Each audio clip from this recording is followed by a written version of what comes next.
ബദൽ സംഗമത്തെ ഞങ്ങളും അംഗീകരിക്കുന്നില്ല. അത് നിക്ഷിപ്തമായ ഒരു താല്പര്യത്തിന്റെ പേരിൽ RSS നടത്തിയ ഒരു പരിപാടിയാണ്. അതിനോട് ഞങ്ങൾക്ക് ആർക്കും യോജിപ്പില്ല. അത് ഞങ്ങളാരും അതിനെ പിന്തുണച്ചിട്ടുമില്ല. ഞങ്ങളാകെ പറഞ്ഞത് ആകെ ഗവൺമെന്റിനോട് പറഞ്ഞത് 3 കാര്യങ്ങളാണ്. ഒന്ന്, നാമജപ ഘോഷയാത്രയിൽ പങ്കെടുത്ത ആളുകളുടെ പേരിൽ ധാരാളം കേസുകളുണ്ട്. എൻ്റെ ഉമ്മൻചാണ്ടിയുടെയും പേരിൽ കേസുണ്ടായിരുന്നു. ഞങ്ങളവിടെ പമ്പയിൽ സമരം ചെയ്തെന്ന് പറഞ്ഞു. ഞങ്ങളെപ്പോലെ ധാരാളം ആളുകളുടെ പേരിൽ കേസുണ്ട്.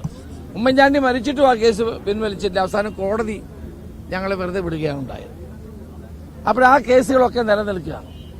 അതുപോലെ തന്നെയാണ് ഈ അഫിഡവിറ്റ്, യുവതി പ്രവേശനത്തെ അനുകൂലിച്ചുകൊണ്ടുള്ള UDF ഗവൺമെന്റ് കൊടുത്ത അഫിഡവിറ്റ്, തിരുത്തിക്കൊണ്ട് കൊടുത്ത അഫിഡവിറ്റ് ഇതുവരെ പിൻവലിക്കാൻ തയ്യാറായിട്ടില്ല. എനിക്ക് ചോദിക്കാനുള്ളത്, അയ്യപ്പ സംഗമം നടത്തുന്നതിന് മുമ്പ് മൂന്നാമതായി ഗവൺമെന്റ് ചെയ്യേണ്ടിയിരുന്നത് ഭക്തജനങ്ങളോട് മാപ്പ് ചോദിക്കുകയായിരുന്നു. പോലീസ് അകമ്പടിയോടെ സ്ത്രീകളെ സന്നിധാനത്തിലേക്ക് കയറ്റി ഭക്തജനങ്ങളുടെ വികാരത്തെ വ്രണപ്പെടുത്തിയ കേരളത്തിന്റെ മുഖ്യമന്ത്രി പിണറായി വിജയൻ അതിന് മാപ്പ് ചോദിച്ചിട്ട് വേണമായിരുന്നു ഈ സംഗമം നടത്താൻ. അദ്ദേഹത്തിന്റെ പ്രസംഗത്തിലും അതിനെപ്പറ്റി ഒന്നും സൂചിപ്പിച്ചില്ല.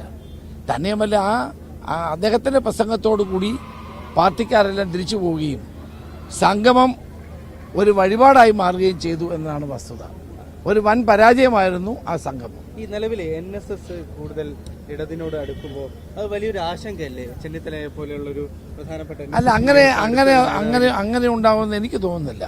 അവർ അയ്യപ്പ സംഗമത്തിൽ പങ്കെടുത്ത ശബരിമല ആയതുകൊണ്ട്, ശബരിമലയുമായി ബന്ധപ്പെട്ടൊരു കാര്യമായതുകൊണ്ട് അവരതിൽ പങ്കെടുത്തു എന്നുള്ളത്. കോൺഗ്രസിന് ഹിന്ദു വോട്ട് വേണ്ട എന്ന രീതിയിലൊരു പരാമർശം അദ്ദേഹം നടത്തിയിട്ടുണ്ട്. അല്ല, കോൺഗ്രസിന് എല്ലാവരുടെയും വോട്ട് വേണം. കോൺഗ്രസിന് അങ്ങനെ ജാതി മത വ്യത്യാസമില്ലാതെ എല്ലാവരും പ്രതിനിധീകരിക്കുന്ന ഒരു പ്രസ്ഥാനമാണ്. UDF അതുപോലെ തന്നെയാണ്. UDF എല്ലാവരുടെയും മുന്നണിയാണ്. ഞങ്ങളങ്ങനെ ഏതെങ്കിലും ഒരു വിഭാഗത്തിന്റെ മുന്നണിയല്ല. എല്ലാവരുടെയും മുന്നണിയാണ്.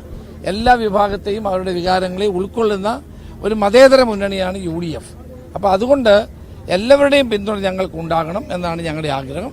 അതിനനുസരിച്ചാണ് ഞങ്ങൾ പ്രവർത്തിക്കുന്നത്. നിലവിൽ 2 സംഗമങ്ങൾ നടത്തും. ഒന്ന് സർക്കാരിന്റെ രീതിയിൽ, അത് CPM-ന്റെ ഒരു നിയന്ത്രണത്തിൽ തന്നെയായിരുന്നു.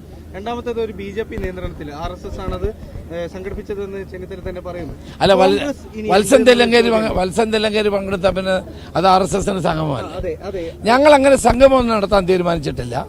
ഞങ്ങൾ ഭക്തജനങ്ങളോടൊപ്പമാണ്, വിശ്വാസികളോടൊപ്പമാണ്. വിശ്വാസികളുടെ വികാരത്തെ വ്രണപ്പെടുത്തിയ ഈ ഗവൺമെന്റ് നടപടിക്കെതിരെ ഏറ്റവും ശക്തമായ മുന്നേറ്റം നടത്തിയിട്ടുള്ളത് കോൺഗ്രസും UDF-ഉം. സുകുമാരൻ നായർ പറയുന്ന ആചാരം സംരക്ഷിക്കാനാണ് LDF ശ്രമിക്കുന്നത്. അല്ലെ, ഞാൻ പറയുന്നില്ല. ഞാനിപ്പോൾ എല്ലാവർക്കും മറുപടി പറയാൻ ഞാൻ ഉദ്ദേശിക്കുന്നില്ല. ഞാൻ പറഞ്ഞത് ഞങ്ങളുടെ നിലപാട് ഇതാണ്. ഞങ്ങളുടെ നിലപാട് ഈ കാര്യത്തിൽ വളരെ വ്യക്തമാണ്. ആചാര സംരക്ഷണത്തിന് വേണ്ടി കൊടുത്ത അഫിഡവിറ്റ് എന്തുകൊണ്ട് ഗവൺമെന്റ് പിൻവലിക്കുന്നില്ല? നാമജപ ഘോഷയാത്രയിൽ പങ്കെടുത്തവരുടെ പേരിലുള്ള കേസ് എന്തുകൊണ്ട് പിൻവലിക്കുന്നില്ല? അപ്പോൾ ഭക്തജനങ്ങളെ കബളിപ്പിക്കുകയാണ് ഗവൺമെന്റ് ചെയ്തത്. അതുകൊണ്ടാണ് ഞങ്ങൾ അതിൽ പങ്കെടുക്കാതിരുന്നത്.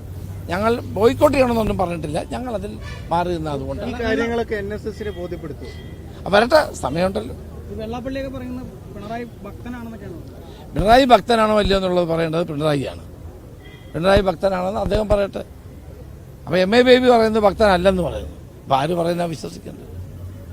താൻ ഭക്തനാണോ അല്ലയോ എന്നുള്ളത് പറയേണ്ടത് മുഖ്യമന്ത്രിയാണ്. പക്ഷേ അദ്ദേഹം കപടഭക്തനാണെന്ന് അവിടുത്തെ പ്രസംഗം കേട്ടപ്പോൾ എനിക്ക് മനസ്സിലായി. നിലവിൽ NSS ഇതിൽ പങ്കെടുത്തു. ഈ കോൺഗ്രസിന് NSS-നെ ഇങ്ങനെ ഒരു പങ്കെടുത്ത സാഹചര്യത്തിൽ ഒരു അവിശ്വാസം ഉണ്ടോ? ഒരാവശ്യമില്ല. NSS-നോട് ഞങ്ങൾക്ക് നല്ല ബന്ധമാണ് UDF-നും കോൺഗ്രസിനും ഉള്ളത്. ഒരു സംശയവുമില്ല. പിന്നെ ശബരിമലയുടെ കാര്യം വരുമ്പോൾ അവർക്ക് അവരുടേതായ, എപ്പോഴും അവരുടേതായ ശബരിമലയ്ക്ക് വേണ്ടിയും അവരുടെ ആചാര സംരക്ഷണത്തിന് വേണ്ടിയും NSS എന്നും നിലകൊണ്ടിട്ടുണ്ട്. അപ്പോൾ അതിനെ അങ്ങനെ ഉണ്ടാ മതി.